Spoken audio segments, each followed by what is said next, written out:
ठीक है। तो हाई चांस ऑफ वेरिएशंस किस टाइप का सेल डिवीजन में देखा था हमने? मियोसिस में। याद करो हमने क्रोमोसोम्स की ब्लेंडिंग कर दी थी, तब चियाज मादा बना था। Yes sir. याद है? तो मैंने बताया क्रॉसिंग ओवर हो गया था, एक क्रोमोसोम का हाफ पार्ट दूसरे क्रोमोसोम पे शिफ्ट हो गया था, चेंज हो गया था ना क्रोमोसोम्स में, तो इसी को हमने कहा वेरिएशन, इसी की वजह से वेरिएशन आता है। क्लियर है बात? तो याद रखना जितने भी लोग सेक्सुअल रिप्रोडक्शन करते हैं उन सभी के अंदर मियोसिस टाइप का सेल डिवीजन है। Clear? Organism which perform sexual reproduction are go through with meiosis type cell division। ऐसे ऑर्गेनिज्म जो सेक्सुअल रिप्रोडक्शन को परफॉर्म करते हैं उनके अंदर मियोसिस टाइप का सेल डिवीजन हमको देखने को मिलता है। क्लियर है बात? अंकित सुनना है? तो वेरिएशन किस वजह से आ रहा है? क्योंकि यहाँ मियोसिस हो रहा है और मियोसिस में क्रॉसिंग ओवर होता है, मतलब दो क्रोमोसोम्स एक दूसरे के आर्म को शिफ्ट कर लेते हैं ना, इसी को क्रॉसिंग ओवर कहा था हमने। और क्रॉसिंग ओवर होने से दो नए क्रोमोसोम्स बनते हैं जिसमें आधा फीमेल थोड़ा सा पार्ट मेल, ब्लेंडिंग हो जाती है ना। ये समझ? क्लियर है कि नहीं है कि सेक्सुअल रिप्रोडक्शन में वेरिएशन का क्या कारण है? पता चला? सेकंड पॉइंट क्या लिखोगे सेक्सुअल रिप्रोडक्शन के बारे में? टू पेरेंट्स आर रिक्वायर्ड, दो पेरेंट्स चाहिए यहाँ पर, to parents are required.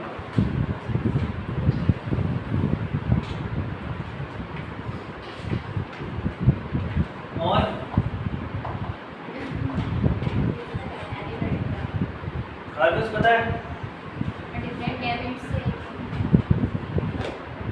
Gametes, fusion of two different gametes takes place. Fusion of two different gametes.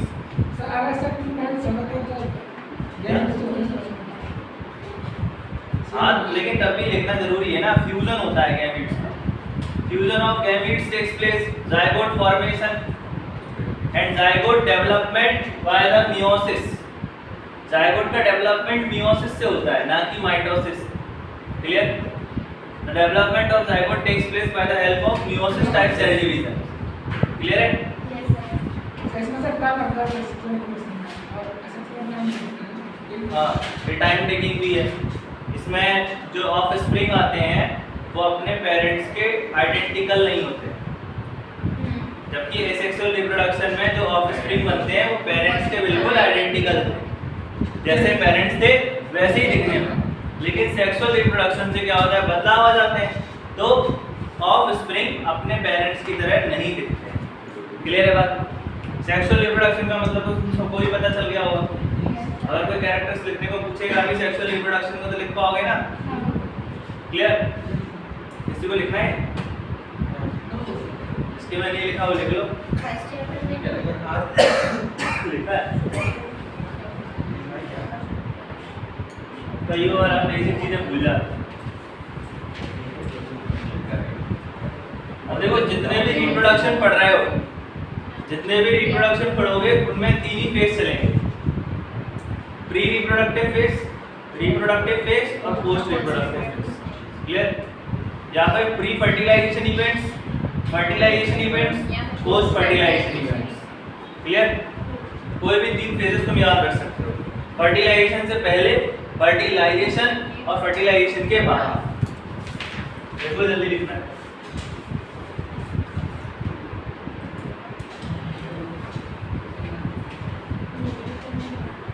और कुछ 10th का ही है, इसको सब कुछ ही 10th का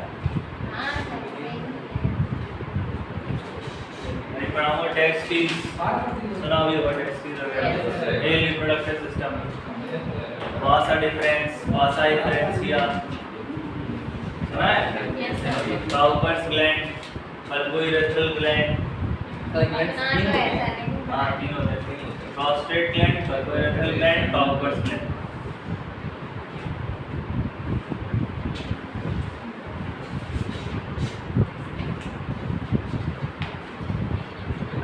अभी सबसे पहले पढ़ाऊंगा गैमेटोजेनेसिस। याद है क्या है गैमेटोजेनेसिस?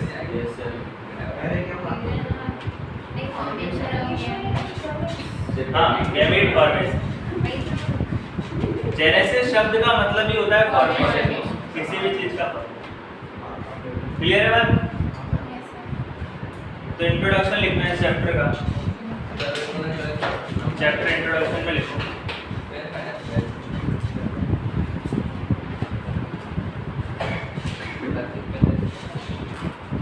इंट्रोडक्शन में लिखेंगे। नोट्स बन रहे हैं कि नहीं सब बन रहे हैं सब? यस बन रहा है।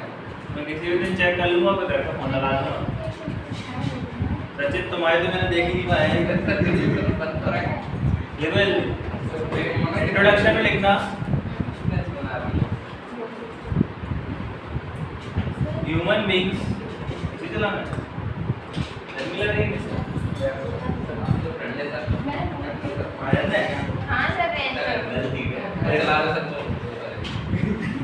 थोड़ा पंखा चला चलाया है इसलिए। हमका तो ठीक है सर पंखे स्लो कर दो।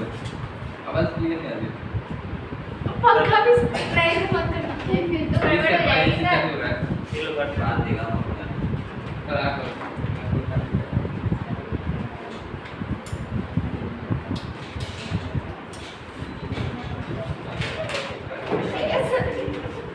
देखो human beings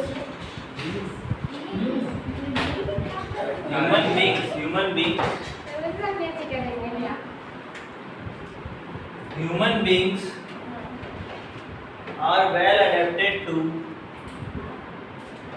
beings are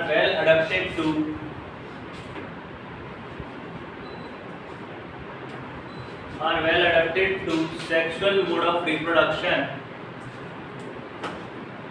Human beings are well adapted to sexual mode of reproduction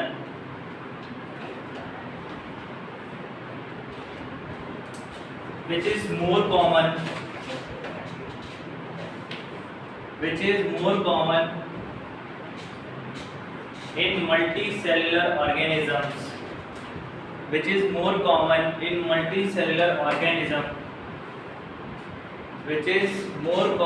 in multicellular organisms.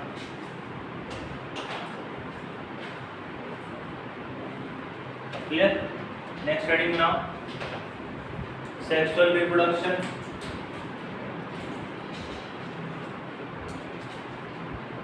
Sexual reproduction में लिख लो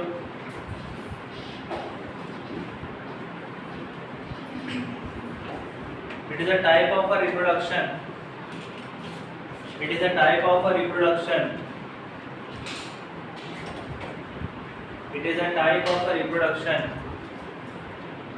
in which two different parents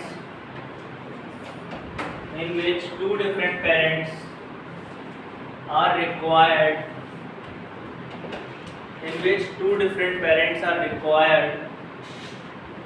to form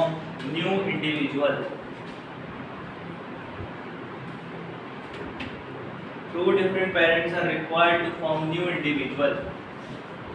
इसी में नेक्स्ट पॉइंट लिखना सेक्सुअल रिप्रोडक्शन में second point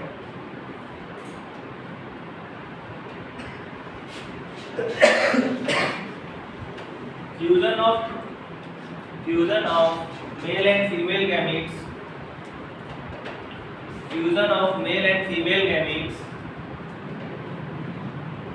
leads to the formation of zygote. Gametes के bracket में लिख लेना n, haploid n बना देना सर haploid fusion of ऐसे n बना देना है क्या लिखा fusion of male and female gametes leads to the formation of zygote. zygote के ब्रैकेट में लिख लेना 2n. zygote के ब्रैकेट में लिख लेना 2n. अब फॉर्मूला लगाना this zygote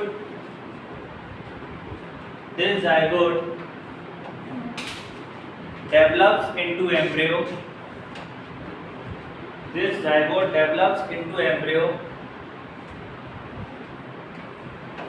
And then into fetus. ये जो एम्ब्रियो है वो आपका जाइगोट है सबसे पहले एम्ब्रियो में कन्वर्ट होगा उसके बाद फीटस, फीटस मतलब newborn baby, F foetus, foetus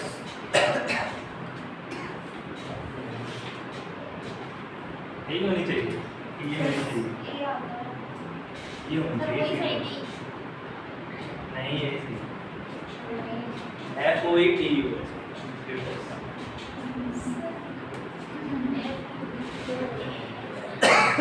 O silent,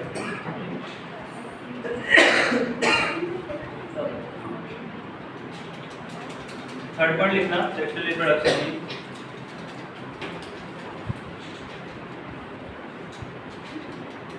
the development of embryo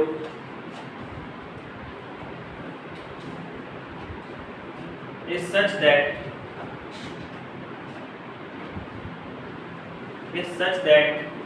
it takes place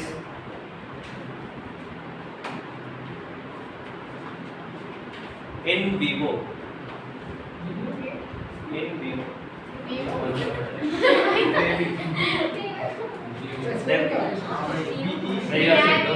तुम वो लिख लो, inside the female body, inside the female body। अरे पढ़ा तो है in vitro fertilisation, in vivo fertilisation, सब पढ़ा है। जब बॉडी के बाहर फर्टिलाइजेशन होता है तो इन विट्रो यूज करते हैं, बॉडी के अंदर होता है तो इन विवो। इसी तरीके से जब एम्ब्रियो बॉडी के अंदर डेवलप होता है तो in vivo development of embryo कहते हैं, जब बॉडी के बाहर डेवलप होता है तो इन विट्रो कहते हैं। पता है किसी में बाहर डेवलप होता है? कौन?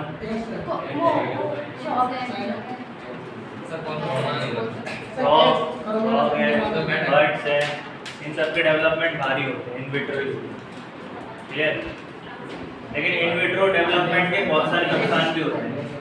एक तो क्या, हाँ, बेटर केयर नहीं मिल पाती उन्हें, प्रॉपर केयर। अब जब एग के अंदर डेवलपमेंट हो रहा है तो एग के अंदर क्या प्रॉब्लम है किसी को पता नहीं चलती है, क्लियर?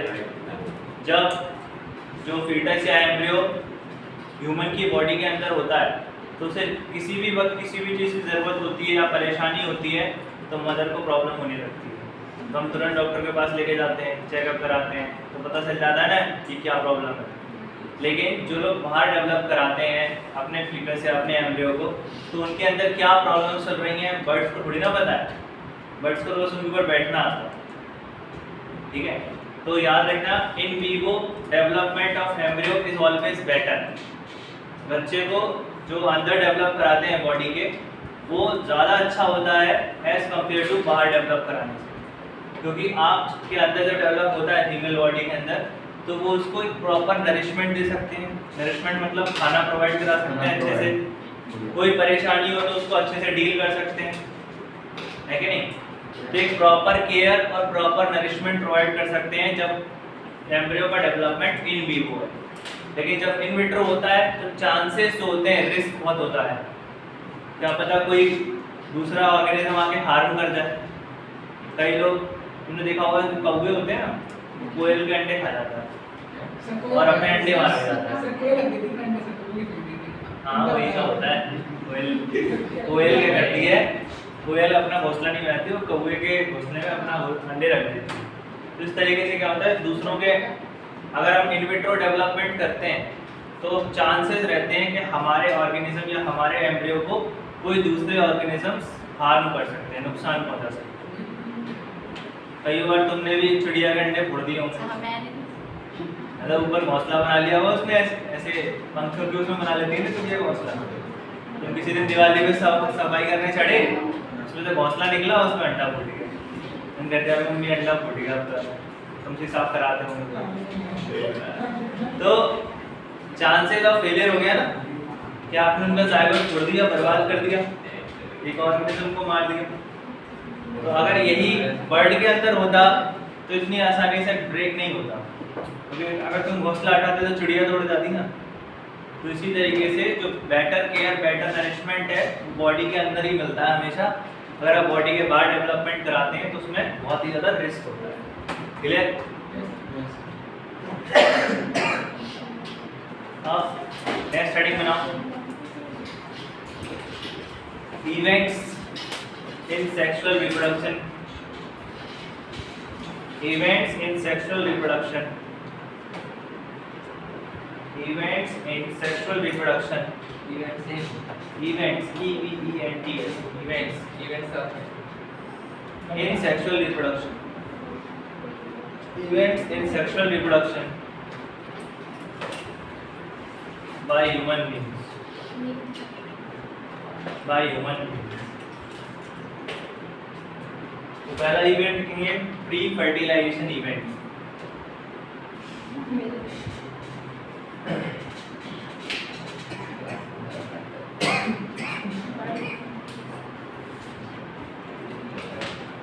देखो फर्स्ट चैप्टर से मैं तुम्हें यही पढ़ाते आ रहा हूँ कि 3 इवेंट होते हैं बार बार रिप्रोडक्शन।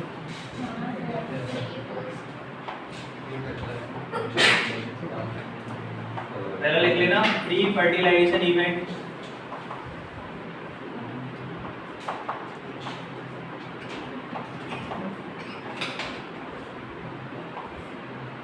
प्री फर्टिलाइजेशन इवेंट्स इसमें लिख सकते हो। इसके अंदर अगर लिखना चाहो छोटा सा ब्रैकेट में, all such events which are taking place before fertilisation. Clear? वो सारे इवेंट्स जो फर्टिलाइजेशन के पहले होते हैं उन्हें लिखते हैं प्री फर्टिलाइजेशन इवेंट्स। क्लियर? हाँ लिखना चाहो लिख लो, या मैं तो फ्लो चार्ट बनाने वाला था।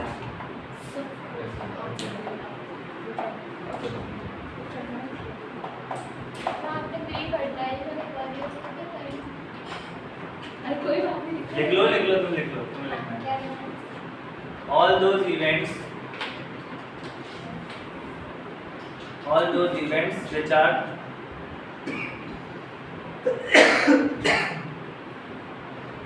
events which are occurs before fertilization.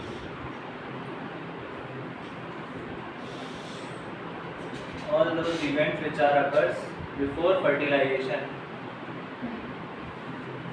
और करके लिख लो, और प्रमोट फर्टिलाइजेशन। और प्रमोट फर्टिलाइजेशन, हाँ उसमें लिख लो, और promote fertilisation.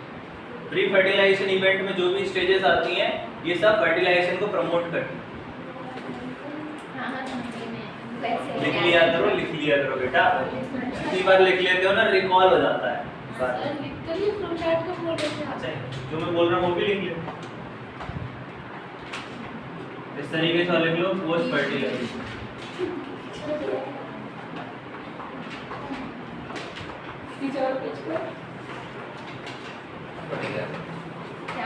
Pre fertilisation event, fertilisation event and post fertilisation. ये फर्टिलाइजेशन के बाद क्या क्या होता है, तो पूरा चैप्टर इन्हीं 3 प्रोसेस पे डिफाइंड है। जो कुछ भी तुम्हें देखना है वो इन्हीं 3 प्रोसेस के अंदर, 3 इवेंट्स के अंदर देखना है। पूरा रिप्रोडक्शन इन्हीं 3 इवेंट में चलता है। पहले रिप्रोडक्शन के लिए तैयार हो जाओ, फिर रिप्रोडक्शन कर लो, फिर रिप्रोडक्शन करने के बाद जो डेवलपमेंट है उसको देख लो। बस इन्हीं 3 प्रोसेस पे पूरा रिप्रोडक्शन डिपेंड। क्लियर है?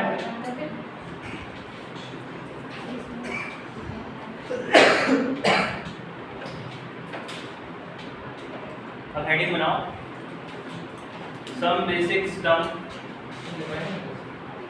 हेडिंग बनाओ सम बेसिक टर्म्स। सर पे लिख रहे हो ना तुम, हेडिंग बना के लिखना some basic terms used in sexual reproduction. Some basic term used in sexual reproduction. अब कुछ ऐसी टर्म्स आएंगी जो तुम्हें पढ़ना पड़ेगी, उनके बारे में भी क्लियर करते हुए चलते चलो।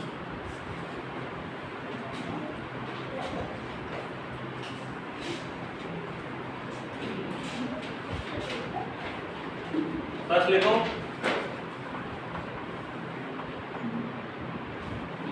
Gametogenesis.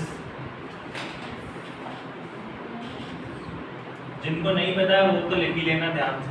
Gametogenesis, formation of gametes, formation of gametes.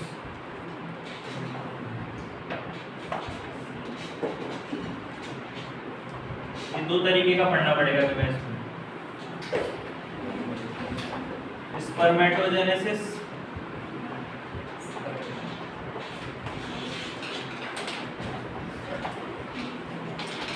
oogenesis।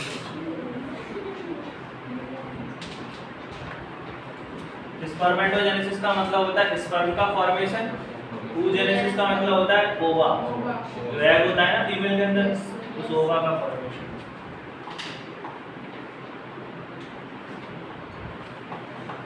Formation of sperm. अच्छा ये पता है ना कि स्पर्म मेल वाला गैमेट होता है, ओवा फीमेल का गैमेट होता है। अगर नहीं पता हो तो लिख लेना ऊपर मेल। होशियार मत बनना, क्या हमें तो सब आता है, लिख लिया कर।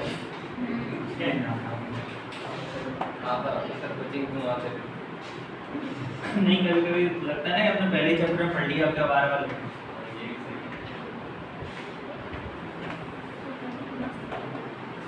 तुम जितनी बार लिखोगे उतनी बार पढ़ने का मौका मिलेगा, रिकॉल होता है।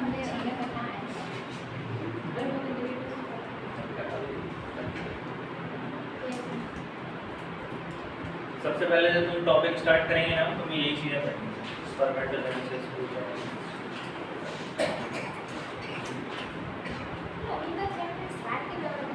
वो तो क्या स्टार्ट। देखो इससे होगा क्या, जब मैं तुम्हें चीजें पढ़ाऊंगा ना तो ऑटोमेटिकली तुम्हें चीजें पता नहीं, लिंक है। ठीक है, चैप्टर तो स्टार्ट हो गया तो उसी दिन जिस दिन मैंने सेल डिवीजन पढ़ाना चालू किया हो गया था चैप्टर तो स्टार्ट। सेल डिवीजन आ गया तुम्हें कितनी बड़ी बात है पता है, पूरा सेक्सुअल रिप्रोडक्शन सेल डिवीजन पे ही है। जिसको सेल डिवीजन ही नहीं पता वो रिप्रोडक्शन क्या करेगा। सेल डिवीजन ही तो करता है। जब तक तुम्हें ये नहीं पता कि एक ऑर्गेनिज्म से दूसरा ऑर्गेनिज्म बना कैसे, सेल को डिवाइड करके, जायगोट अपने आप को डिवाइड ही तो करता है। अब देखो, चाहे स्पर्म बनाओ चाहे ओवा बनाओ, ये भी सेल डिवीजन से बने होंगे, है कि नहीं। गैमीट भी तो सेल डिवीजन से तो बनते हैं, गैमीट फॉर्मेशन भी सेल डिवीजन से है। और फिर जायगोट बनने के बाद एम्ब्रियो का फॉर्मेशन भी सेल डिवीजन से है, एम्ब्रियो से फीटस बनाने का प्रोसेस भी सेल डिवीजन से। पूरा सेक्सुअल रिप्रोडक्शन ही सेल डिवीजन है। कोई भी रिप्रोडक्शन अगर तुम पढ़ रहे हो तो सेल डिवीजन के बिना अधूरा है, क्योंकि जब तक सेल ही डिवाइड नहीं करेगी तो आपकी बॉडी का साइज कैसे बढ़ेगा। जो जायगोट एक सिंगल सेल ऑर्गेनिज्म है वो मल्टी सेलुलर ऑर्गेनिज्म में कैसे कन्वर्ट हुआ, सेल डिवीजन से तो कन्वर्ट हुआ। याद करो मैंने फर्स्ट लेक्चर में पढ़ाया था कि मल्टी सेलुलर ऑर्गेनिज्म को अगर डेवलपमेंट करना होता है तो अपनी बॉडी के अंदर नंबर ऑफ सेल्स बढ़ाओ। फर्स्ट लेक्चर में पढ़ाया था। तो चैप्टर तो बेटा उसी दिन चालू हो गया। बागी मूवी देखी है? तो जिस दिन वो उसके घर जाता है ना, ट्रेनिंग तो उसी दिन चालू हुई थी। घंटे में जाता रहता है, वो कहता है क्या ट्रेनिंग है, बाल्टी उठाता रहता है। तो ट्रेनिंग तो उसी दिन चालू हो जाती है उसकी जिस दिन वो पहले दिन एंट्री लिया था। उसे भी यही लगता है क्या सिखा रहे हैं, टाइम पास करा रहे हैं, बाल्टी उठा रहे हैं, वो पकड़वा रहे हैं।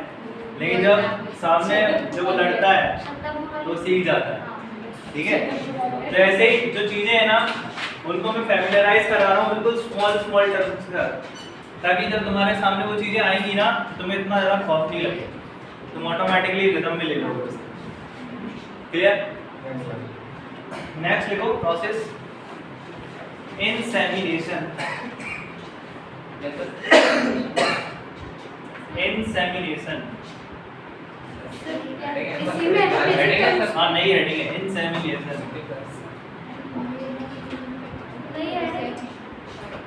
अरे मैंने बताया ना कुछ बेसिक टर्म लिखवा रहा हूँ, छोटी छोटी कुछ बेसिक टर्म्स हैं। इंसेमिनेशन, इंसेमिनेशन किसी ने सुना है? इंसेमिनेशन का मतलब होता है मेल के पेनिस से स्पर्म का ट्रांसफर हो जाना फीमेल के ओवल, वो उसके जो ओविडक्ट होता है ना वहाँ पे। क्लियर? सिंपल लिख लो, transfer of male sperm, transfer of male sperm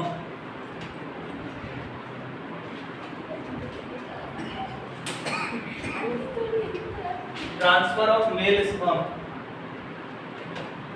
from male reproductive part to female reproductive part, from male reproductive part to female reproductive part.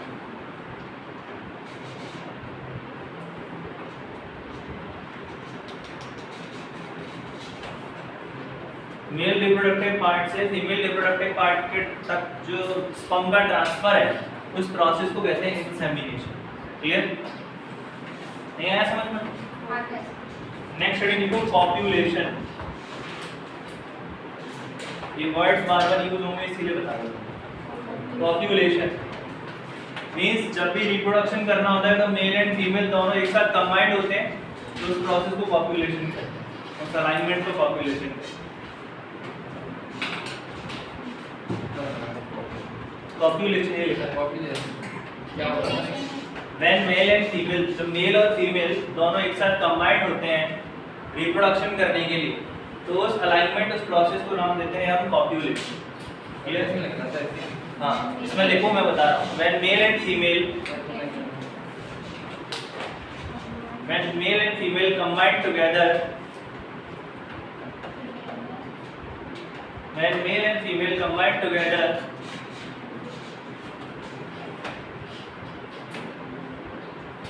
for reproduction,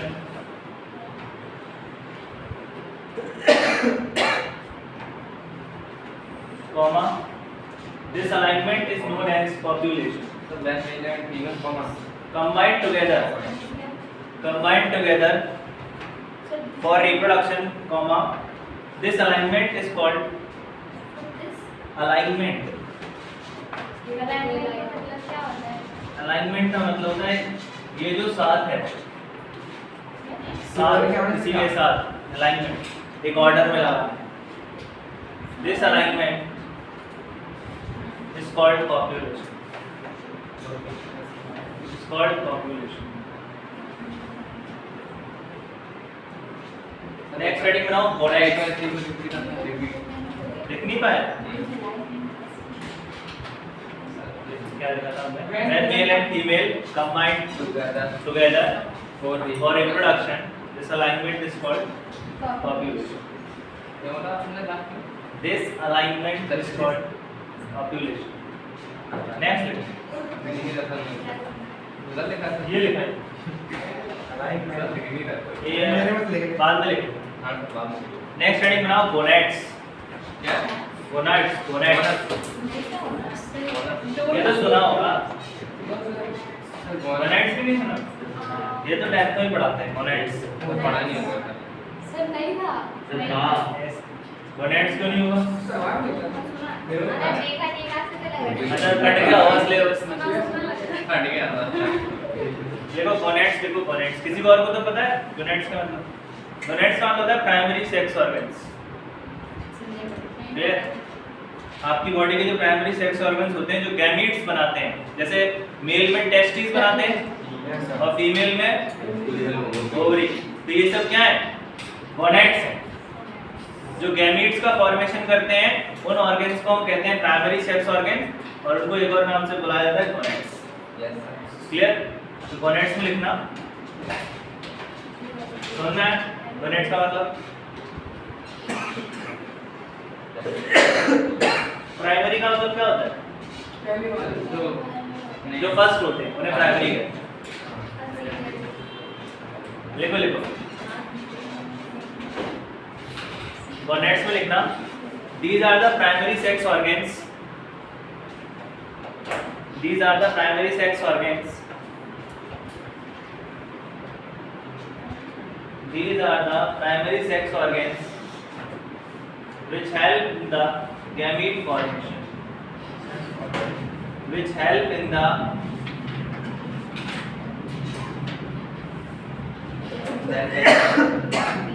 formation, which help in the gamete formation. Example लिख लो इसमें, और next है example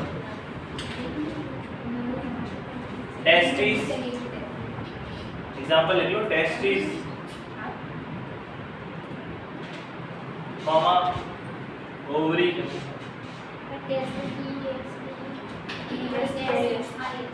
तो क्या क्या testis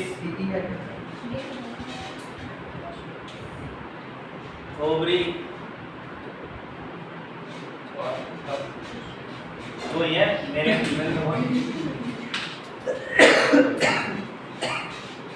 next heading now cleavage. क्या please cleavage, bond cleavage सुना है?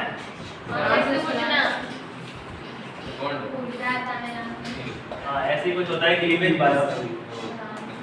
क्लीवेज बायो में सेल डिवीजन को क्लीवेज कहते हैं। सेल डिवीजन का मतलब ही तो टूटना होता है, एक सेल टूट के दो नए सेल बना देता है, इसी प्रोसेस को क्लीवेज भी कहते हैं। देख लो हेडिंग बना के क्लीवेज। क्लीवेज में लिखना zygote undergoes cleavage, undergo cleavage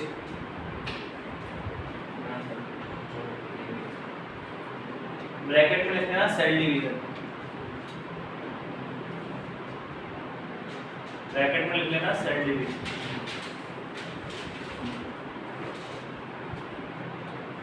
next study में इम्प्लांटेशन,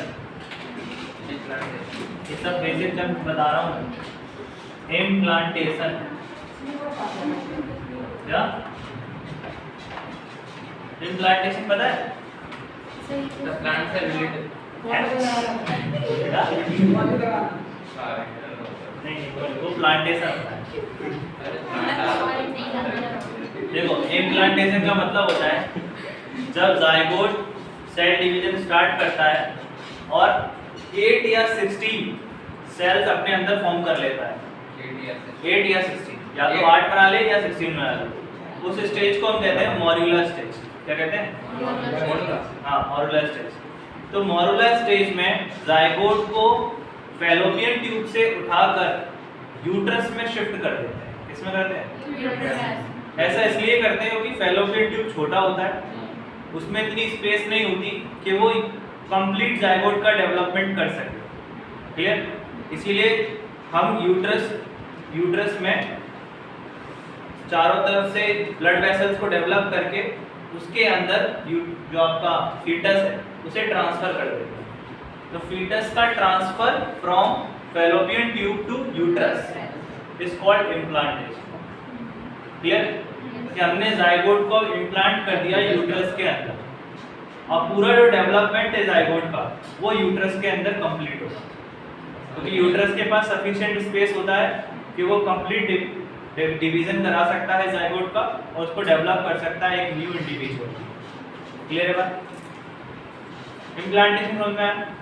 सर कम आया है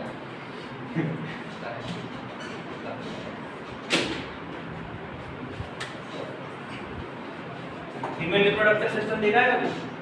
ये देखा।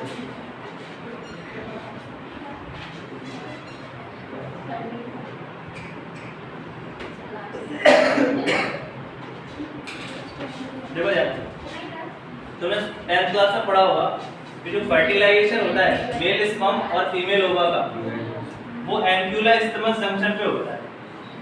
पढ़ा है कि नहीं पढ़ा? एम्प्यूलरी स्टिमस जंक्शन। एम्प्यूला मतलब जो फूला रीजन होता है, थोड़ा सा इन्फ्लेम्ड रीजन, उसे कहते हैं एम्प्यूला रीजन। तो एम्प्यूला स्टिमस रीजन पर यहाँ पर फर्टिलाइजेशन हो जाता है। आप ध्यान से देखो ये फैलोपियन ट्यूब है बहुत छोटा, कंडेंस है ना, इसका शेप और साइज बड़ा नहीं हो सकता। तो अगर यहाँ पर अगर ये सेल डेवलप करती है जाइगोट वाली, तो ज़्यादा से ज़्यादा 8 सेल बना सकती है या 16 सेल बना सकती है, लेकिन इससे ज़्यादा बनाएगी तो हो सकता है ये फैलोपियन ट्यूब फट जाए। क्लियर? तो इसीलिए क्या करते हैं, हमारी जो फीमेल की बॉडीज होती है वो क्या करती हैं, जैसे ही जाइगोट 8 सेल्स या 16 सेल्स तक पहुंचता है, फिर वो इसको यहाँ से उठाकर यूट्रस के अंदर ट्रांसफर कर देती है। बोलती है कि अब हमसे नहीं सहा जा रहा, अब तुम एक काम करो, तुम ही इसका पूरा डेवलपमेंट करना, क्योंकि तुम्हारे पास सफिशिएंट स्पेस भी है और तुमने सुना भी होगा यूट्रस की वॉल्स इलास्टिक होती हैं, मतलब उनका शेप एंड साइज बड़ा हो सकता है। इसीलिए during the time of pregnancy जो फीमेल्स होते हैं उनका यूट्रस एनलार्ज हो जाता है, बढ़ जाता है ना। नहीं देखा कभी during the time of pregnancy, clear. तो ये जो होता है ना, ये जो वॉल्स होती है इलास्टिक हो जाती है, तो जब शेप एंड साइज बढ़ने लगता है फीटस का तो वो यूट्रस भी बढ़ जाता है, क्लियर है बात? नहीं है? तो इस प्रोसेस को कहते हैं इम्प्लांटेशन। फैलोपियन ट्यूब से जाइगोट को ट्रांसफर कर देना यूट्रस के अंदर, this process is known as. तो कई बार ऐसा ही पूछा जाता है why implantation is necessary, implantation की जरूरत क्या है, तो तुम्हें बताना पड़ेगा बिकॉज, नहीं ये बताना पड़ेगा because zygote when placed in fallopian tube it is not possible for zygote to completely divide। जब zygote fallopian tube में प्रेजेंट है इसके लिए यहाँ पॉसिबल नहीं है कि पूरी तरीके से अपना डेवलपमेंट कर सके, क्योंकि स्पेस कम है, इसीलिए इसको यहाँ से उठाकर यूट्रस में ट्रांसफर किया जाता है जहाँ पर ये अपना डेवलपमेंट कंप्लीट कर सके। क्लियर है बात? इम्प्लांटेशन का मतलब समझ में आया पक्का? देख लो इम्प्लांटेशन।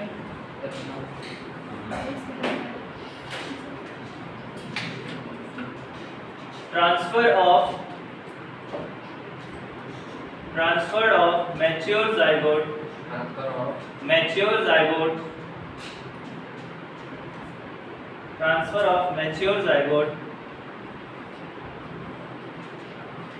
ब्रैकेट में लिखना, transfer of mature zygote bracket में लिख लेना 8 to 16 सेल्स, मतलब जाइगोट मैच्योर तब कहलाएगा जब उसके अंदर 8 से 16 सेल होंगे। 8 to 16 सेल्स ब्रैकेट क्लोज और एम्ब्रियो, मैच्योर जाइगोट को एम्ब्रियो भी कहा जाता है, और embryo get transfer from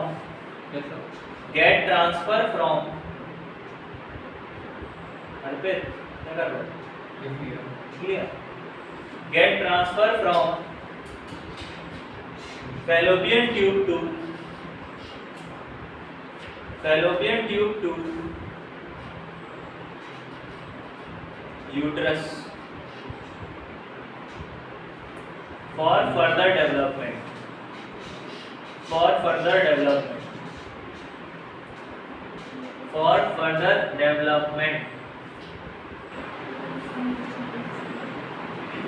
clear?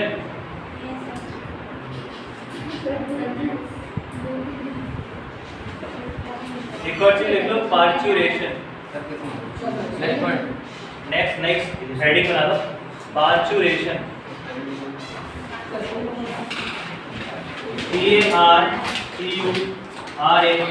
PARTURATION, parturition.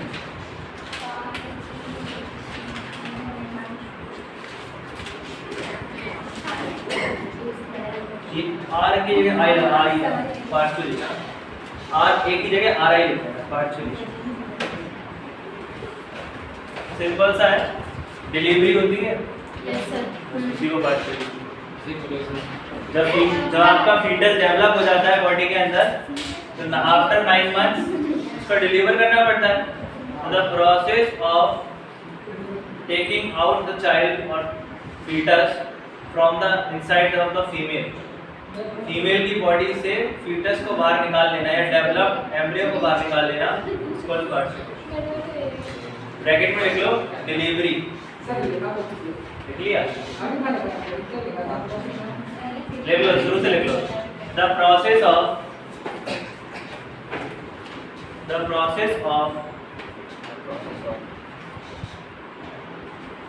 Delivery है।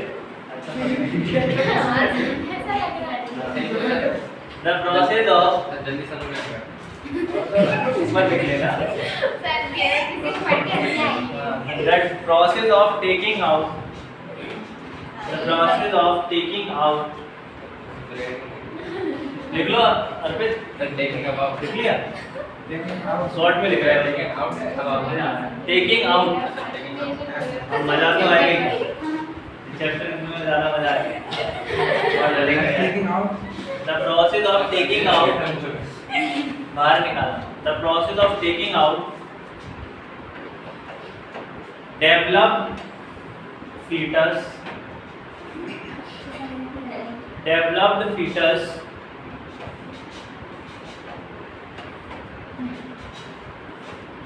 चाइल्ड भी लिख सकते हो ब्रैकेट में, ब्रैकेट में चाइल्ड लिख सकते हो। और बेबी लिख दे। चाइल्ड लिखना है तो समझ में आ रहा है, ठीक है। The process of taking out developed fetus from the uterus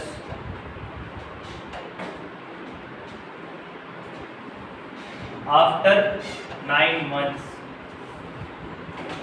After 9 months, 9 month के ब्रैकेट में लिखना जनरली, हाँ जनरली, क्योंकि कभी कभी पहले भी हो जाते हैं, कभी कभी थोड़े बाद में भी जाते हैं, इसीलिए मैंने वर्ड लिखा दिया जनरली। ज़्यादातर तौर पे 9 मंथ्स में ही होते हैं, लेकिन कभी कभी प्री मैच्योर डिलीवरी भी हो जाती है और पोस्ट मैच्योर डिलीवरी भी हो जाता है। क्लियर? वहाँ से जनरली क्या हो, समझ में आ रहा है ना? इससे ज़्यादा समझ में कोई चैप्टर आएगा भी नहीं, ठीक है? हाँ जूलॉजी।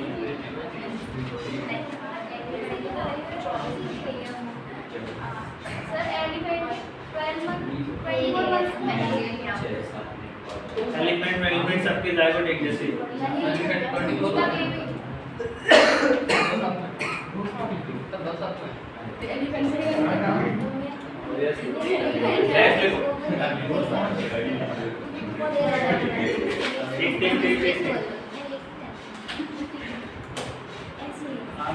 एक और हेडिंग बना लो, sir basic terms lactation.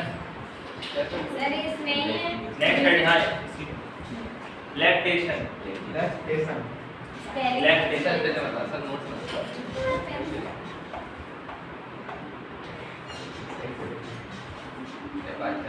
Lactation.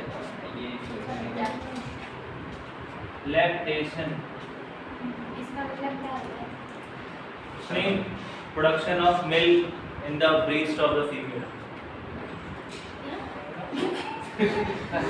देखो जब बेबी बॉर्न होता है तो मदर बेबी को फीड कराते हैं ना, मिल्क फीड कराते हैं ना ब्रेस्ट से, हाँ तो उनके ब्रेस्ट में मिल्क का डेवलपमेंट होता है, तो उसी को कहते हैं लैक्टेशन। तो लिख लो डेवलपमेंट ऑफ मिल्क, लैक्टेशन में लिखना बेटा,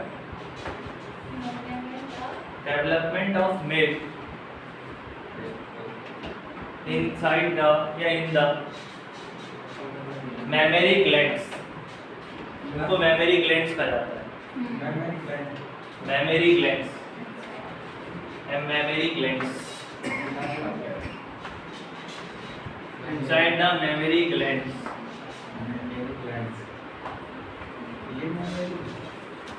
for the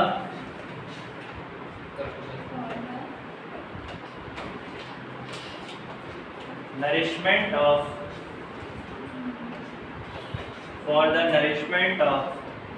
newborn baby, ठीक है जैसे for the nourishment of newborn baby। Clear है बात? कोई दिक्कत? पक्का है? इन टर्म्स में किसी को डाउट तो नहीं? क्लियर है सब चीजें? देख लो एक बार, स्नेहा क्लियर है सारा? अंकिता क्लियर है? तुम सबको क्लियर है ट्रेन का? टीचर नेक्स्ट हेडिंग बनाओ। reproductive system. Male reproductive system. Male reproductive system. अब क्या heading है? Male. Male reproductive system.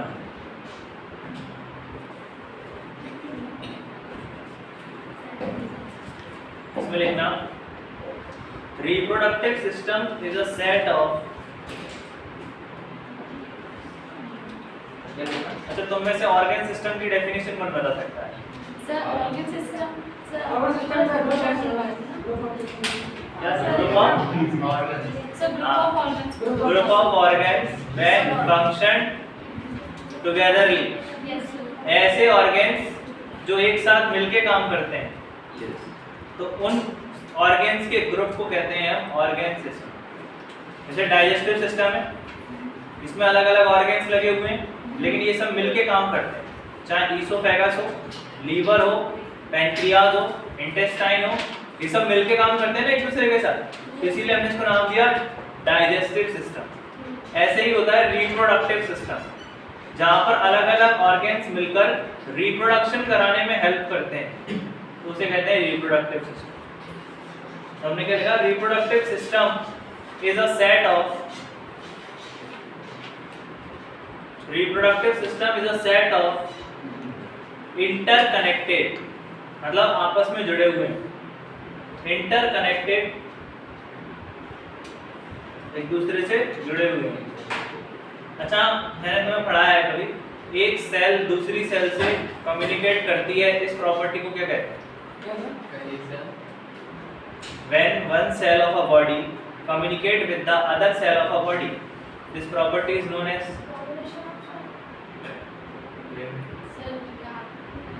contact inhibition. Contact inhibition. ये मैं पढ़ाऊंगा तुम्हें कब?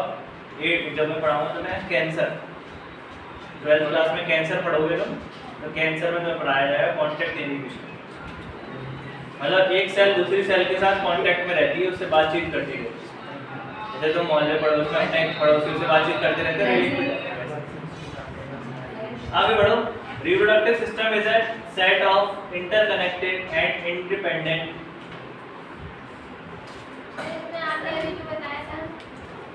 सॉरी इंटरडिपेंडेंट लिखना, independent interdependent. Reproductive system is a set of interconnected and interdependent.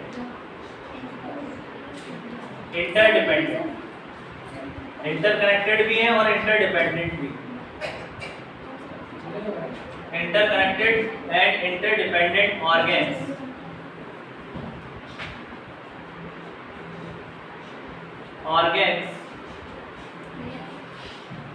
of the body which take part in sexual reproduction. Which take part in sexual reproduction.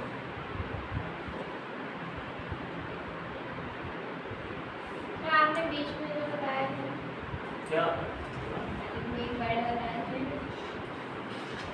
Interdependent तब इस cell contact inhibition. हाँ contact inhibition sir cleavage बनाना क्या होता है? Cell division. Sir zygote का बनता है क्या? सर आप लोगों ने एक बात अरे उसका मतलब ये है, वो तो एग्जांपल की तरह बताया है कि जायगोट को सेल डिवाइड करना पड़ता है, तब जाके तो वो एक मल्टी सेलुलर ऑर्गेनिज्म में कन्वर्ट होता है, नहीं है समझ? तो जायगोट व्हेन गो क्लीवेज, मतलब जब जायगोट सेल डिवीजन करता है तो उसी को कहते हैं, उस क्लीवेज वो जो पॉइंट है ना जायगोट का क्लीवेज पॉइंट, उसी को सेल डिवीजन कहते हैं।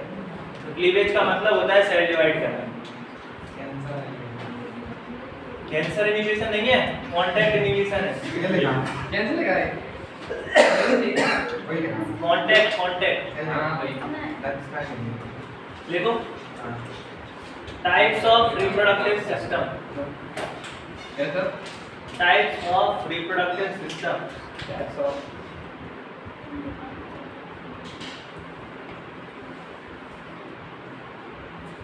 Types of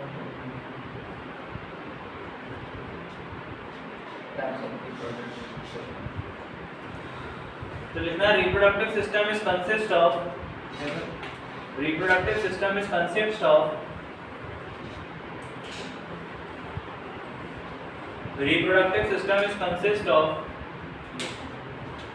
two types of sex organs.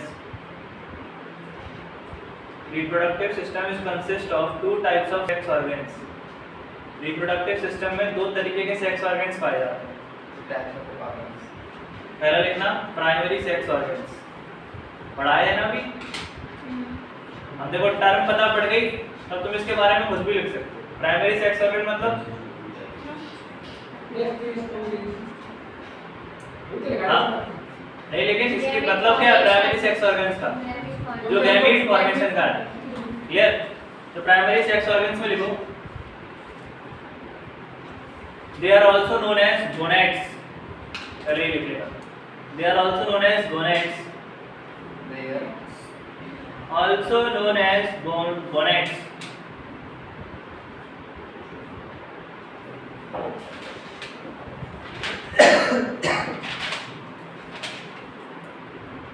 Next point लिखना है इसके अंदर प्राइमरी सेक्स ऑर्गन के अंदर. first में नहीं लिखना. They are also known as gonads.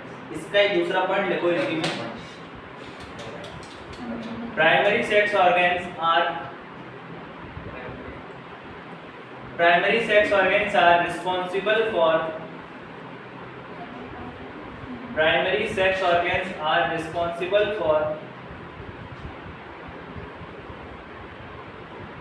production of gametes. Gametes production में हेल्प करते हैं. अंडरलाइन कर लेना गैमीट प्रोडक्शन.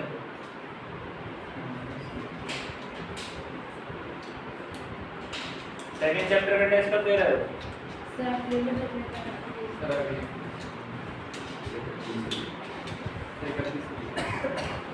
31 मई संडे ट्यूसडे 31 मई को ले लें. 31 मई को तब तक प्रिपेयर भी कर सकते हो आप लोग. सर निष्ठा नहीं आ रही. क्यों नहीं आ रही? नहीं है. सर जब आगे जा रही. ठीक है, जिसको आना है वो आना, नहीं आना है मत आना. तो मैं घर पे गया और रिस्पांसिबल क्या है? और प्रोडक्शन ऑफ गैमेट. मोड और production of gamete. Third point लिखना है इसी के अंदर प्राइमरी सेक्स ऑर्गन्स के अंदर. They have no role.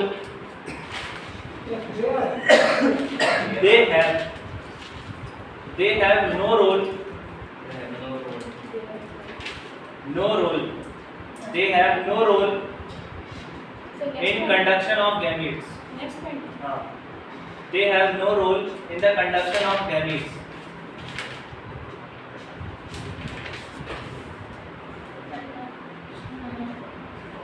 They have no role in the conduction of gametes.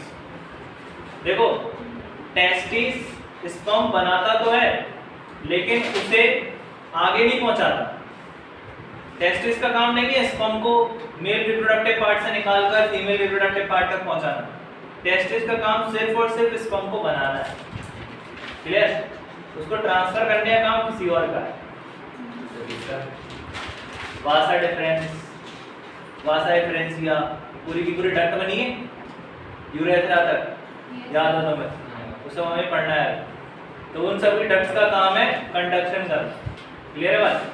जैसे मम्मी का काम है खाना बनाना, खाना पैक करके पापा के ऑफिस में दे के आना तुम्हारा. ठीक है? तो इस तरीके से ही जो गैमीट्स बनाने का काम है वो प्राइमरी सेक्स ऑर्गन्स करते हैं और गैमीट्स को ट्रांसफर करने का काम सेकेंडरी सेक्स ऑर्गन्स का होता है. क्लियर? नेक्स्ट हेडिंग बना लो सेकेंडरी सेक्स ऑर्गन्स. नहीं आया समझ में? सेकेंडरी सेक्स ऑर्गन्स का काम है जो गैमीट्स बनकर तैयार हुए हैं उनको ट्रांसफर कर. क्लियर? मोबिलाइजेशन का मतलब भी पता है ना कि नहीं? मोबिलाइजेशन का मतलब क्या होता है? जो मूव कर सकते हैं उसे मोबिलाइजेशन कहते हैं. सेकेंडरी सेक्स ऑर्गन्स में लिखना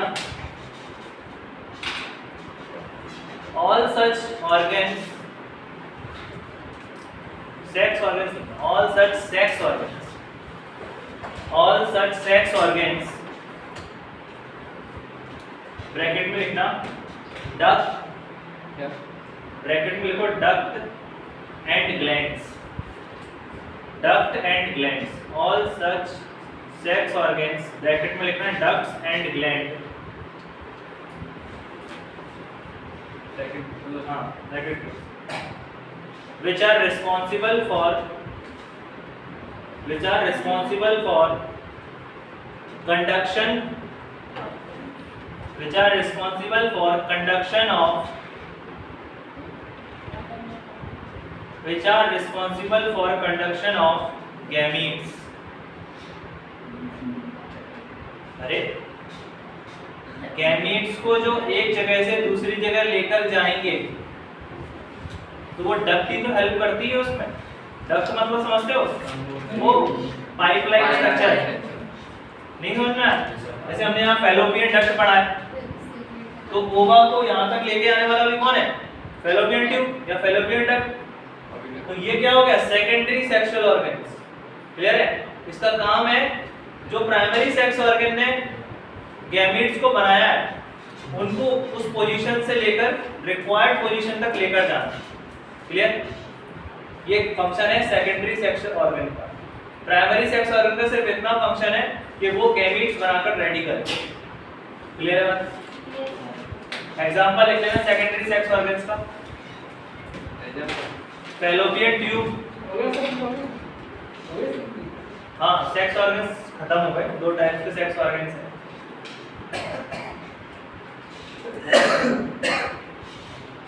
तो क्या लिखना? फैलोपियन ट्यूब, वासा डिफरेंस,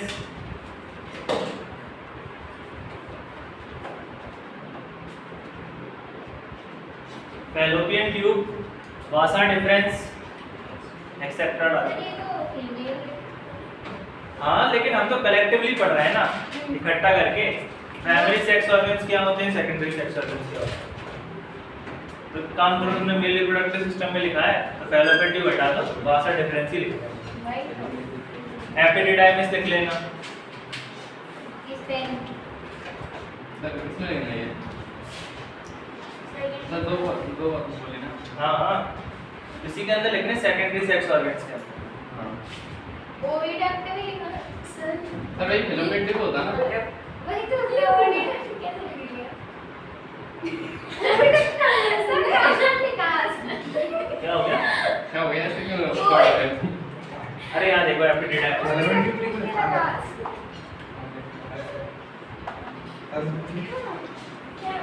हाँ बताओ क्या? एपिडिडाइमिस लिख लो। किसी को? ओविडक्ट काटते हो। एग्जांपल लिख लो, एग्जांपल। एग्जांपल में नहीं। हाँ क्या एग्जांपल। कर रहा है?